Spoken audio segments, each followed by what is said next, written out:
ஆன்மீக நண்பர்களுக்கு அன்பான வணக்கம். வேண்டிய வரத்தை அருளும் தை கிருத்திகை வழிபாடு. ஒவ்வொரு மாதமும் கிருத்திகை நட்சத்திரம் என்பது வரும்.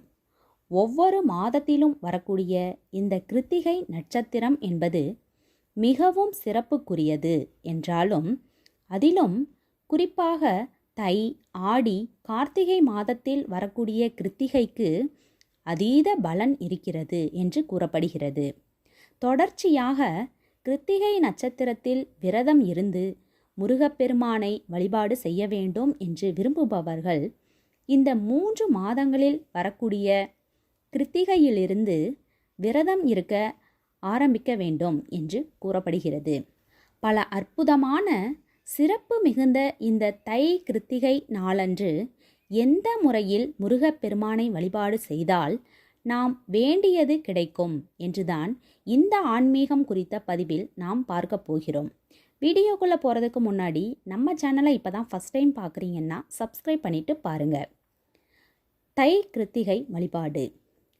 முருகப்பெருமானுக்கு உகந்த நட்சத்திரமாக திகழ்வது கிருத்திகை நட்சத்திரம் என்றும், அந்த நட்சத்திரம் வரக்கூடிய நாளில் நாம் விரதம் இருந்து முருகப்பெருமானை வழிபாடு செய்தோம் என்றால் முருகப்பெருமான் நாம் வேண்டியதை கொடுப்பார் என்றும் கூறப்படுகிறது. இதற்கு காரணம், முருகப்பெருமானை வளர்த்தவர்கள் கார்த்திகை பெண்கள். அவர்கள்தான் கார்த்திகை நட்சத்திரமாக வருகிறார்கள்.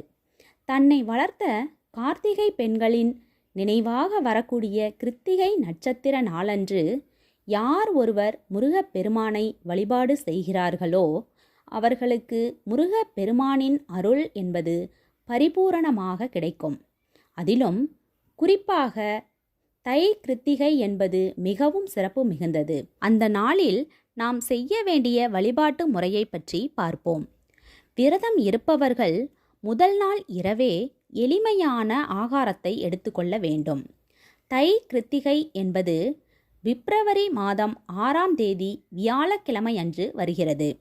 அன்று காலையில் பிரம்ம முகூர்த்த நேரத்தில் எழுந்து சுத்தமாக குளித்து முடித்துவிட்டு வீட்டு பூஜை அறையில் இருக்கக்கூடிய முருகப்பெருமானின் படத்தை சுத்தம் செய்து சந்தனம் குங்குமம் வைத்து செவ்வரளி மலர்கள் அல்லது ரோஜா மலர்களை வைத்து அலங்காரம் செய்து ஒரு தீபத்தை ஏற்றி வைத்து ஓம் சரவணபவ எனும் மந்திரத்தை கூறி விரதம் இருக்க ஆரம்பிக்க வேண்டும். அன்றைய தினம் முழுவதும் விரதம் இருப்பதாக இருந்தாலும் இருக்கலாம். அது அவர்களுடைய உடல் ஆரோக்கியத்தை பொறுத்து செய்து கொள்ளலாம்.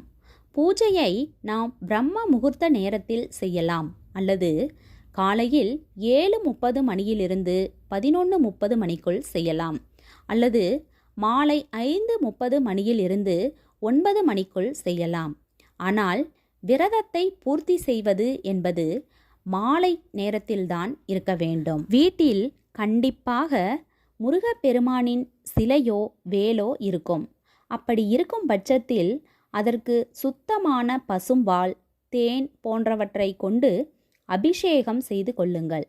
பிறகு சந்தன குங்குமம் வைத்து முருகப்பெருமானுக்கு சிவப்பு நிற மலர்களால் அலங்காரம் செய்து கொள்ளுங்கள். நெய்வேத்தியமாக சர்க்கரை பொங்கல், பாசிப்பருப்பு பாயசம், தேன், தினைமாவு போன்ற இனிப்பு வகைகளில் தங்களால் எதை செய்ய முடியுமோ அதை செய்து வைக்க வேண்டும். அடுத்ததாக முருகப்பெருமானுக்கு முன்பாக ஒரு தாம்பாளத்தையோ அல்லது மனைப்பலகையோ வைத்து கொள்ளுங்கள். அதை மஞ்சள் கலந்த தண்ணீரால் சுத்தம் செய்து கொள்ளுங்கள். பிறகு அதில் பச்சரிசி மாவினால் நட்சத்திர கோலம் போட வேண்டும். இந்த நட்சத்திர கோலத்தில் இருக்கக்கூடிய 6 முக்கோணங்களில் சரவண பவ என்று எழுத வேண்டும். அந்த கோலத்திற்கு நடுவே ஓம் என்று எழுத வேண்டும். அடுத்ததாக நாம் எழுதி வைத்திருக்கும் அந்த சரவண பவ என்னும் எழுத்திற்கு மேலே ஒவ்வொரு அகல் விளக்காக 6 அகல் விளக்குகளை வைத்து நெய் ஊற்றி பஞ்சு திரி போட்டு கிழக்கு அல்லது வடக்கு பார்த்தவாறு தீபம் ஏற்ற வேண்டும். இந்த தீபம் ஒவ்வொன்றிற்கும் தனித்தனியாக மலர்களையும் வைத்து கொள்ளுங்கள். பிறகு முருகப்பெருமானின் இந்த மந்திரத்தை 308 முறை கூறி முருகப்பெருமானுக்கு அர்ச்சனை செய்ய வேண்டும். அர்ச்சனை செய்து முடித்த பிறகு கற்பூர தீப தூப ஆராதனை அனைத்தும் காட்டி வழிபாட்டை நிறைவு செய்து கொள்ள வேண்டும். மந்திரம்: ஓம் சரவணபவ போற்றி. ஓம். எண்ணிய எண்ணம் ஈடேற வேண்டும், நினைத்தது நடக்க வேண்டும், வேண்டுதல் நிறைவேற வேண்டும் என்று நினைப்பவர்கள் முருகப்பெருமானை முழு மனதோடு நம்பி தை கிருத்திகை நாளன்று இந்த முறையில் விரதம் இருந்து வழிபாடு செய்து பாருங்கள். நீங்கள் வேண்டியது முருகப்பெருமானின் அருளால் அப்படியே நடக்கும் என்ற தகவலை கூறி இந்த பதிவினை நிறைவு செய்து கொள்கிறோம். இந்த வீடியோ உங்களுக்கு பிடிச்சிருந்தா ஒரு லைக் கொடுத்துருங்க. பயனுள்ளதாக இருந்தால் உங்கள் ஃப்ரெண்ட்ஸ் அண்ட் ஃபேமிலிக்கும் ஷேர் பண்ணுங்கள்.